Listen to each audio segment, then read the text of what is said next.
So thank you for your thoughts. Our second speaker comes to us from Kyrgyzstan. Dina Eshalieva is the director of a public fund of parents and children with Down syndrome, also called Santera in Kyrgyzstan. Dina is the mother of 4 children, 2 of whom have trisomy 21, a daughter, a 5-year-old daughter, Abigail, and adopted son, Eleazar, who's 1. When Abigail was born, there were no advocacy organizations working with children with Down syndrome in Kyrgyzstan. She could not get sound medical or education advice for the development of her daughter. After meeting with other families, Dina and these families started a parents association, Santera, that currently serves about 70 families from all over the country. They provide support and advice to help in the development of their children with trisomy 21, raise awareness in society and among specialists, and initiated and assisted legal employment for the first person with Down syndrome in Kyrgyzstan. Recently, Santera opened the first center for children with trisomy 21. Dina and her family have also recently adopted a son with trisomy 21 who was abandoned by his biological family. Please welcome Dina. Thank you very much for your kind introduction. Future. Each family dreams about good future for their children. But how do you raise a child in the country where your husband tells you that it's your fault that you gave a birth to a child with Down syndrome? How do you raise a child in the country where your mother-in-law changes locks while you and your daughter are in the hospital so that you would be locked out of their lives?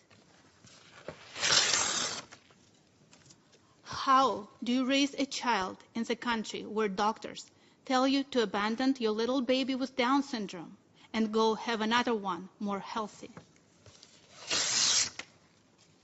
How do you raise a child in the country where teachers tell you that there is no way this abnormal kid goes to her school? Who can hear?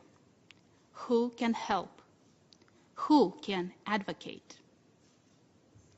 A woman in the front row screamed, "Please tell me, whose fault is it that I had a child with Down syndrome? My husband left me with my 5-year-old boy and said that it was totally my fault." This lady started crying. It happened 4 years ago at the first conference for parents with children, for parents of children with Down syndrome on raising children with special needs. Today, the parents of children with Down syndrome in Kyrgyzstan and Central Asia face the questions that parents in the West faced 50 or 60 years ago. These questions are pressing and vital. Will my child walk and talk? Will my child be able to go to school? Will my child have a job? Will my child have the future? In our part of the world, parents are the first advocates for their children with Down syndrome. We should advocate because every person has value and dignity. We should advocate because children with Down syndrome should go to school and adults with Down syndrome should get jobs. We should advocate to give them a future. When our daughter Abby, who is now 5 years old, was born with Down syndrome, doctors gave us all sorts of untrue information about trisomy 21. They told us that our little baby will never walk and talk. They told us that she will never tell her mom from her dad, that she will never smile, and that she will be the vegetable for the rest of her life. There was no any sort of early intervention in our country for children with Down syndrome. Children with Down syndrome were not accepted into public schools or preschools. Most of the time, the children with trisomy 21 were left at home, hidden in the back rooms of their houses.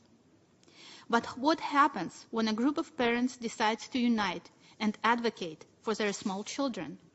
I would like to talk about parents' advocacy using the example of our parents' organization, Santera. And here you will see faces of our beautiful children and their moms and dads. In the countries like ours, where there is not much help from the government, parents become a moving force. The parents are the ones who are changing the society to become a place where their children are accepted and loved. If we empower the parents, if we support them right when their child was born, the chances are that the child will live meaningful and fulfilled life. But how do we empower parents? Our first step is help. We help new families embrace the condition of their child and understand that Down syndrome is not a sickness and will not go away with a magic pill. We also help parents to go through the emotional stress of hearing the condition of their children. We provide support that the families need to stay together. We help parents with therapy, especially for newborn babies.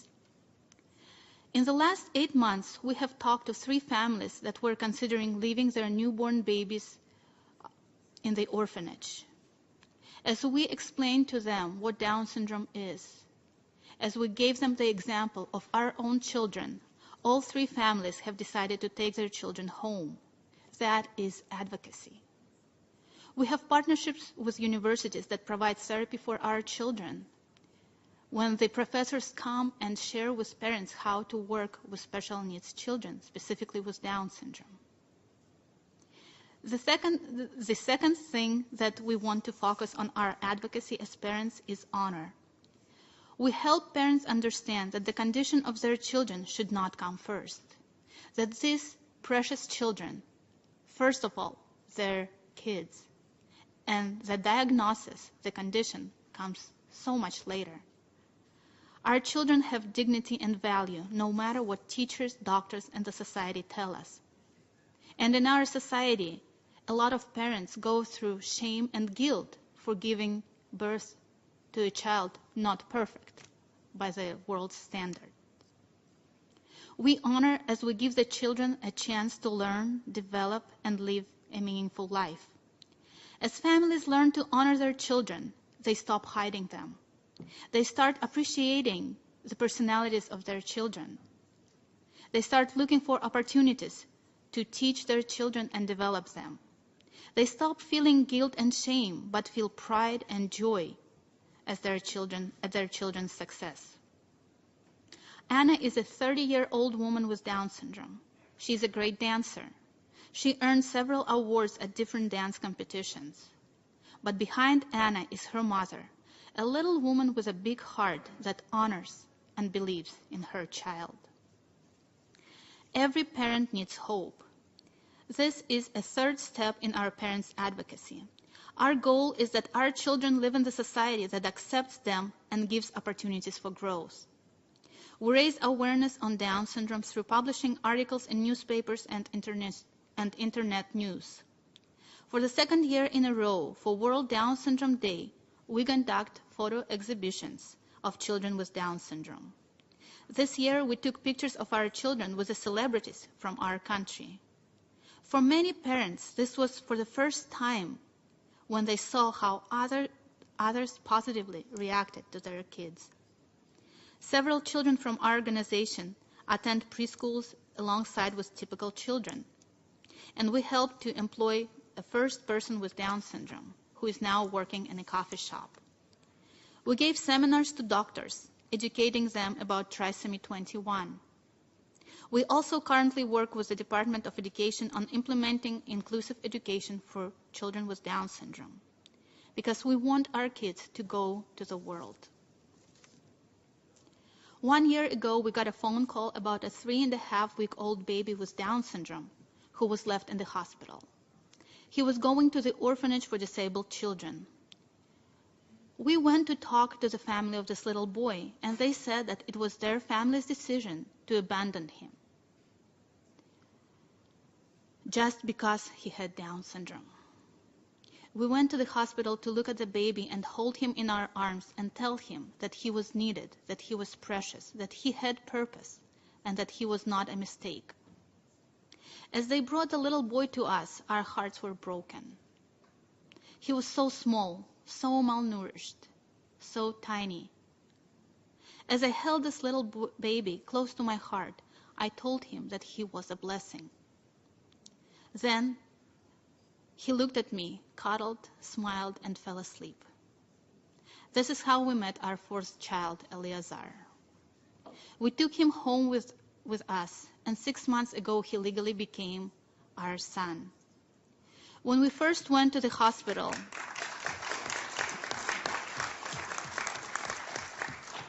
thank you. When we first went to the hospital to talk to the doctors about the possibility of taking this little boy home, we took our oldest son, Daniel, who is here with me today, and we asked him, Daniel, you are our firstborn. We need to know your opinion as we're considering the adoption. He said, let's take him. Let's save him. We know what to do with Down syndrome because of Abby. Our fourth child is loved. He's protected. He has a home and a family. But behind us are the other parents who are a part of our organization. Only with their support and with their encouragement, we were able to do that. What can be done by the parents who were encouraged, helped, honored, and empowered? In the beginning, I told you the story about the woman who came to our first seminar and cried as she shared about her husband blaming her. We talked to her afterwards. We listened to her cries. We understood her. 2 weeks after that seminar, we held a gathering for parents of children with Down syndrome. This woman was there as well. A new mom came to me and with tears in her eyes asked me, whose fault is it that I have a baby with Down syndrome? The lady overheard us talking and rushed to enter our conversation.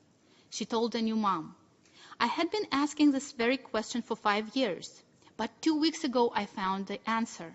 There is no one to blame. My child is a blessing. And with tears in her eyes, she gave the new mom a hug. What did she do? She did advocacy for her child, for the baby of this new mom. She did the advocacy for all the children with Down syndrome. If we did not unite into the parents' organization, there would be no advocacy for people with Down syndrome in our country. Advocacy is about giving help. Advocacy is about giving honor. Advocacy is about giving hope. Advocacy is about giving future. Thank you.